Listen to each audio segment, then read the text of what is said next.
Kagaya. Tapos dito, sementado pa rin, di ba? Tapos, ayan, may tindahan ng ano, oh. Ayan. Tapos, ito po mga amigo. So, ayan po ang bahay ni Kuya Jose na bibili. Siya mami. Tarararan. Alam niyo po ba ang lugar na ito kung saan? Ito po ang lugar na tinatawag po. Ang tawag po sa lugar na ito ay Aluwa, na kung saan dito nakatira sila Tia Celsa. So yan ang sementeryo ng Aluwa. At ito ang barangay. At ngayong araw po ay meron tayong pupuntahan. So ayan po ang Aluwa Elementary School. At good morning, good afternoon. Good afternoon. Ay, fuerte, chamame, ha? Ay, por Dios, con alegría, con todo el cuerpo. Good afternoon. Nakapagpahinga si Tia Cesa kasi. Naka-relax. So ngayong araw po mga amigo ay nandito sa Aluwa. Ang Aluwa po ay tinawag po na Aluwage, na kung saan ibig sabihin na karpintero, kung di ako nagkakamali. So dito diretso lang. Oo, diretso lang tayo, Aluwage. So pakiayos ang camera yan. Aluwage po na ibig sabihin na alam ko po karpintero. Kaya si San Jose di ba karpintero? Kaya pinangalan nito sa Aluwa. Para alam niyo po kung saan po nakatira si Tia Celsa. At ngayon po ay may pupuntahan po tayo. Di ba naghahanap po ng kasa o bahay si Kuya Jose. So for today's video, nakakita na po tayo! Okay. Yan! Nakakita na tayo ng bahay na kung saan ay magiging investment ni Kuya Jose, at dito sila titira ni Sayon at nakani Ma'am Sunny! Ang okay. Naku, medyo dapat susunod di ko naman ang bumili. Hindi, ayan, katas ng pagiging OFW ni Jose sa loob ng 30 years. 30 years ka nag-abroad, di ba? 20 rin si Jose. 20 years di pala nag-abroad si Jose. Yun, katas ba ng ano yan, ng OFW o YouTube? Halo na, mix. So ayun pa mga chismoso doon. Chismoso talagang palaka no. Kailan nyo ba yung mga palaka? Naka mga kwento. Kaya abangan nyo po yung live natin araw-araw. Dahil ikukwento ko po sa inyo ang mga palaka. So wag na natin patayin ng ang camera, ang video, at dire-diretso na po natin. So tayo sa barangay Aluwa. Ayan. Kaso nga lang yung lugar na yun, wala na naman semento. Hindi na naman siya sementado. Sementado daw? Sementado ba? Yes. Sige. Oh. Parang hindi sementado. Sementado. Ay, mauti pa doon sa sementado, no? Parang nakita ko hindi siya sementado tsaka tahimik. Dahil hindi sa part siya. na to. So, sabi po ng ating chismosang palaka, meron daw po dito na binebenta. So, pinuntahan namin ng isang araw. Malapit Actually, kay Kuya, yung lolo. malapit lang din po ito sa may namin, sa may bahay nila Tia Celsa. Ayan. Kaya nga lang po, ganyan rin. Mamaya ko po i-explain sa inyo. Gusto ko po munang makita ninyo ang bahay. Okay? Okay? Alright. Okay, alright. Andito po tayo mga amigo sa bahay. Ate, huwag kang Park mo rito. So nandito tayo. Kaso wala pa yung may-ari eh. So ipapakita ko sa inyo. I-explain ko kay Tia Celsa muna. Okay? O Tia Celsa. Jose. Hello. Jose. Hello. Ang gwapo, ang ganda. Tsaka may gwapa. Dios mío. Ay, yo mañana 3 veces mucho sol. Bañar. So ngayon tsaka may i-explain ko sa iyo as Jose Kereber, unang casa aquí para el comprar. O, di ba mucho dinero? Sí. Jose. Hace mucho dinero. Hace mucho. Sira oho. Se la logo paga. Antayin na natin. So, andito naman na tayo at check natin. So, ito po yan mga amigo. Tsaka, vamos. Papakita ko po sa inyo ang bahay. So, ang bahay po ay ito, tantararan. Ito po ang bahay mga amigo. So, ito po ang bahay na bibili ni Kuya Jose. At tingnan nyo po mga amigo. Wow. So, umpisa kalsada, sementado, syempre. Kagaya. Tapos dito sementado pa rin, di ba? Tapos ayan, may tindahan ng ayan. Tapos ito po mga amigo. So ayan po ang bahay ni Kuya Jose na bibilin. Chamame. Tarararan. Taran! So ayan po, ang gagawin po ni Jose dito ay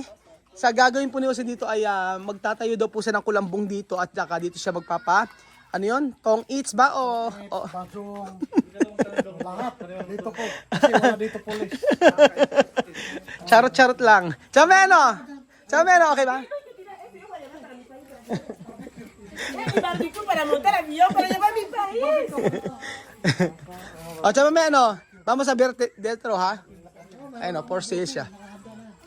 Antayin po natin yung antayin natin yung may-ari. Ayan. So ganito po yan, ayan. Ito yung ano niya dito. Wala nakatira dito? Di sa kabila? Dito meron? Akin nakatira. Sa inyo lupa to? Hindi mo alam. Ang bihira kang bata. Lolo mo? Lolo at lola? Buhay pa sila? Sila may-ari ng lupa na to? Sila may-ari? Hindi mo alam? Oo. Lolo at lolo daw niya nandyan. So... Tingnan muna natin. Kaso nga lang wala siya. Kasi paano yun? Walang ano. Parking. Dito na siguro. Oo, walang parking nga. Maliit mo sa kambiling to. Oo nga eh. Maliit na naman sakyan ko kasi dito. Ano ba, Lamborghini? Ferrari, sabi ni Kia. Ferrari daw. Ang tagal eh. Check muna natin. Papunta ba dito? Oo, papunta na siya. Papunta na si ate. Ito bote kasama na to. Yung bote kasama na yan. Ha? Eso mucho dinero. No está mucho. Huwag na ibigay ito ha kasi Aha.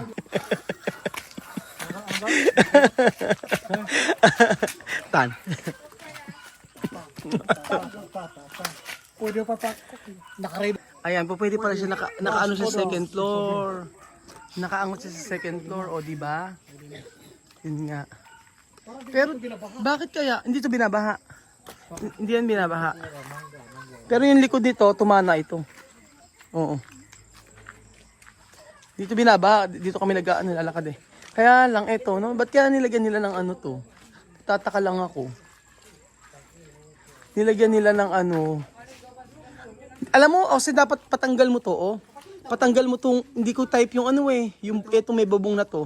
Kasi, Papalitan ng bagong design. oo, pagka, ano mo siya, didesignan. Design ha kasi di makita eh. Menos disco. Naka-high na naman si TSS eh. High na naman si TSS. Disco. Look ba dito rin na pa? Oh, not bad, no? Not bad na. Sabi natin, mami. Ganda, tingnan natin. Pagka ano, maganda, patanggal mo to, oh. Papalitan mo yung ano na to, oh. Tapos pagkayari yung pinakataas, Pag naka-LL, doon daw madagdag. oo, pag naka-LL, pwede kang pataas, o di ba? Nakaready na sila. Oo. At ito po ang sistema, amigo. Ang system nito ay ang titulo po, mga amigo, ay naka-mother title. So aayusin pa. Oo, naka-mother title, tapos pagkayari, buhay pa naman yung may-ari. Bukod pa yung buhay pa yung may-ari. Buhay pa yung may-ari at saka yung mag-asawa. And then ngayon ipapa-subdivide, and then right after ipapa-title. Tsaka lang ipapa-title. Ayan. So ayan, excited na ba kayo, Jose? Excited na. Bakit ako nakihawak ng camera? Excited. At saka ha, vamos a abrir. Abrir, halika na. So ayan pa mga amigo, pakikita po natin ang bahay. Asan si Ate Asmina? Asmina nombre. Asmina. Asmina. May kapitbahay din kasi sila, pangalan Asmina. Kaaway niya. Kaaway niya. Pero Afrikana. O ayan. Ay, okay na, bukas na. So ito po ang bahay nila Ate Yasmin. Ay, may CCTV, kukunin niyo pa ba? Eh, bakit? Ba't kailangan ba kunin CCTV? Bakit Ate Yasmin? Ate Yasmin, bakit naglagay kayo ng CCTV? May magnanakaw dito? Hindi, wala. Ay, bakit? For security lang. Dati kasi nasa tindahan ko yan. Ang islim mo, anong sekreto mo pag yung mag-steam? Kasi tingin may katawan namin, stress daw. Kailangan na-stress ka, wala ako. Payat nga eh, no? Islim. Oh, tapos anak mo dalawa ba? Ang anak mo dalawa? Hindi, 5. Oh, tayo, sabi ko sa inyo eh. Sexy na limang Oo nga eh. Ang sexy niya, no? Sana all. Sana all ganyan ang katawan. 5 anak mo. Wala mo kailan anak nito? Ito. Isa, Oo. dalawa. Ay, hindi! Wala mo kailan anak. Sabi, ella preguntar cuánto tu niños. O, ilan? Ilan? Ella. Ilan? 5. Oo. 5. Ate Yasmin, ilan mo? Ilan? Ilan anak niya? Tingin mo. Dalawa. Hindi. 17. 17 ang anak. Totoo! Walang biro, 17. Ang bunso niya, pa 6 years old, pa 6 years old pa lang. O, di ba? E di, pa lang, 47. O, pero wala sa itsura niya 47, di ba? Kita mo, sexy yan. Apreka na yan. Ganda ni Ate Yasmin, no? Ayan pa mga amigo, open na po natin ang magiging bagong bahay nila. Ay, ala pa. Sige. Naku, umpisa pa lang, sira na yung mga gamit mo, Ate Yasmin. Ayan na, oh. Charararara! Chamame! Yun nga lang, wala pang ilaw. O, ayan na, ito na po yung bahay nila, Ate Yasmin. Chamame, oh. Yun nga lang, ilang buwan na kayo hindi nakabayad ng kuryente. Dalawa wala. Ayan, paano natin makikitang mabuti? Asan yung Ay, gabitin yung natin. Ayan, di ba? Ayan po, Ayan po mga amigo, ito po yung bibili ni Jose na bahay. Ayan po. Ayan po. Tapos may mga plato. Yung mga plato hindi na rin niya kukunin. Natutulog ka pa ba dito? Hindi na. Hindi ka natutulog dito?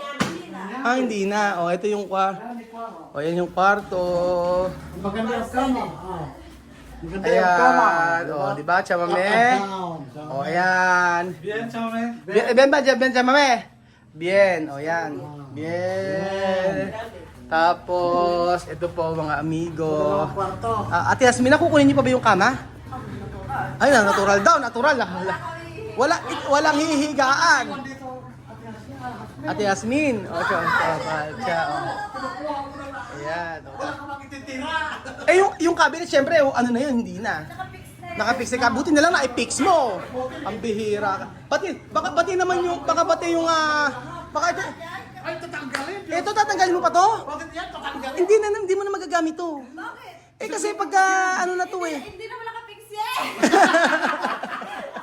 Sinapit ko lang yan. Okay na yan. Ay, grabe ka. May terno yan Ayan, ito, meron pa sila ditong dirty kitchen. Naka LL, tingnan nyo. Ewan ko lang kung matibay yung... Ayan, ayan ang dirty kitchen nila. Ayan. Yung washing machine, tatanggalin pa rin? Kukunin mo pa rin to? Ay, Ate Yasmin, ang mahirap lang dito, lagi nakailaw, kasi madilim. Oo, dito. Oo, madilim lang sa kitchen, tatanggalin Hindi, daw. pwede naman yung palitan ng yung yero na yung Ano ba to? Sa sasakyan ba to? Yung mic. Ate Yasmin, sa sasakyan ba to? bata yan. Ay, gagamitin mo pa? Ay, wala ka talagang sintira siya. Grabe siya. Lahat na lang Wala na yatang Wala na yatang ititira. Bihira to si Ate Yasmin. Ayan. Tapos, ito yung po mga amigo. So, para sa akin ay okay naman nga. Kaya lang, ito papaayos mo ito. Yan, papaayos. Pero Ate Yasmin, nakaano to sa nakita ko sa kabila, nakaano sa second floor. Nakaready na siya. Naka-ready. Kaso kung naka-ready sa second floor, saan ang nito? Saan ang magiging hagdan? Ikaw, bahala ka kung saan mo ilalagay yung hagdanan. Sa likod. Kaso, Sa gilid dito. Ibig sabihin ba- Kasi kami, dati nagpa-plan kami. Oo. Dito kami maghahagdanan sa gilid. sa gilid, sarado. Kaso nga lang, sarado. Ayan, maghahagdanan daw sa gilid. Ito.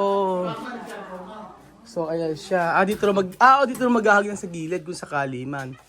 Ayan. Oo. Dito. Ayan, lilinisin lang. Maganda naman nga siya. Chame, okay ba? Okay naman, Tú sabes que cerrado sí que hace así, está bien. Limpiar, no? Ayun. Tapos, siyempre wala silang ititira dito. Ayun. Anong matitira dito? Matitira dito? Kasi Asmin na lang matira. Ate Yasmin, ikaw na lang matira dito. Dila, starstruck ako sa'yo. Ganda. Entong ka na? Ano, 31. Ah, bata pa. Dito. Tatagalin ito. Hindi na, hindi ba tatagalin yan? Tatagalin mo rin? Diyos ko naman. Ano lalagay ko dun sa bahay ko? Sabay ba? Alam mo, mag-house tour tayo sa bagong bahay mo. Saan ba ang bagong bahay mo? Doon tayo mag-house tour sa inyo, mas maganda. Ngayon? Oo. Ay, hindi, wala pa akong bahay ngayon. Ayun po mga amigo. Okay naman makakaliwalas dito. Ito yung kapag isang CCTV. Yung CCTV, saan nakakonect yan? Ito. Wi-Fi. Wi-Fi lang. Tatanggalin mo rin yan. So lahat tatanggalin talaga. Bakit pinalagyan, Ate Yasmina, bakit pinalagyan mo yung taas na ganyan? Mas pangit. Pumangit. Pinalagyan ko 60,000 na nagastos ko. Ang pangit ng nasa taas, ano? Pwede mo naman tanggalin. Oo, actually mas maganda pag wala. No? Para kita yung design ng bahay. Papatanggal ni Jose. Oh, para kitang-kita yung design ng bahay mo. Ang reason lang siguro para hindi ka maninukan, ganun. May magdala. Tindahan ka sa tindahan. Saan kami tindahan? Wala ako dito. Eh bakit kung... Ito mga yung mga anak ko, nandadaan pa din. Sa bagay, oh. Kaya nga. So, bali ang titulo, ilabas ang titulo. Ganito po yan. I-explain ko sa inyo. Ang titulo ay ito. So, ito yung xerox ng titulo. So, ito ang xerox ng titulo. Ang nangyari kasi dito, Ate Yasmina, bali... Kaya lang, sabi ng abogado ko, ano daw ba yung 350,000 na may nakalagay? Saan? Sa may ano? Saan ba yung 350,000? Asan ba yun yung sa may likod? Ito yung may ganito. May ganyan. Sa encumbrances kasi ginamit nila. Pero wala na. Oh. Pero ibig sabihin, yung titulo na to, bali, mother title siya. Buhay pa naman yung mag-asawa. Ngayon, sila ang pipirma. Kumbaga, ang gagawa ng deed of sale ay, sige, yung sila dapat ano. Direct na. Oh. Yung lupa pala nito, binili mo rin pala. Binili mo naman pala. Akala ko naman sabi, inamot mo lang. Meaning na inamot, libre. Hindi. Oo. Ibig sabihin sa inamot, Yung yung bumili ko ng kaunting. kaunting lote. Oh, magkano naman binili lote na to? That time. Hindi, total ko na to na na Ilang square meter yung 84. Ha? 84. 84 square meter Ito yung... yung ano ko. Okay. Basta sa pagpapalipat ng titulo, wala namang maging problema. Ano? Sige. Bali, ano to? Yung transfer, ano naman to? Ito yung... Sa deed na namin. Bali, ang binenta lang sa pala sa'yo is... Sa Teka lang. 84. Okay, ito natin. 84 square. 84 square meter. Teka. Okay, check ko. Hindi kasi pwedeng pakita. Teka lang. Ayan. Ngayon, paano gagawin ko? Ano muna kami? Sa deed of sale muna, ano? Oo, deed of sale muna tayo. Oo. Attorney tayo. Oo. Sino mag-aayos ng deed of sale? Attorney. Sa abogado na. Kayo na magpagawa. Abogado mo. Malayo yung abogado ko nasa Metro Manila. Oo. Tsaka, Mura lang naman yun, 500 lang naman yun eh. Ikaw na mag-ayos, very busy ako eh. O ako magbayad, mura lang naman yun eh. Nasa 1,000 lang o 500, mura lang yun. hindi Mura lang, deed of sale. Ito yung, depende kung magkano ang iaano mo. Kasi di ba mayroong nagpapalagay na hindi talaga yung sa price. Oo, ganun. Kasi ako pinalagay ko yung sa So, price. so binili mo to ng ano? Pinilagay ko ng 600 yun. So, ibig sabihin 600,000 binili lupa? Ito kasama na to. Saan na yung bahay? Okay. Dating bahay na to, kanino? Renovate ko lang to. Nirenovate mo lang. Okay, sige. So, ganoon. So, pag-usapan po namin at Yasmina yung yung sa may titulo pa paano gagawin. So, okay ka naman, masaya ka naman. So, dito ka natitira. Dito na. Talagang gusto ko na to. Kaya may kandis eh. Muy bonito. Dito. Parang nagmasabi Chome. Sabi niya Chome, bukas lahat ng mga gamit niya dadalhin niya na rito.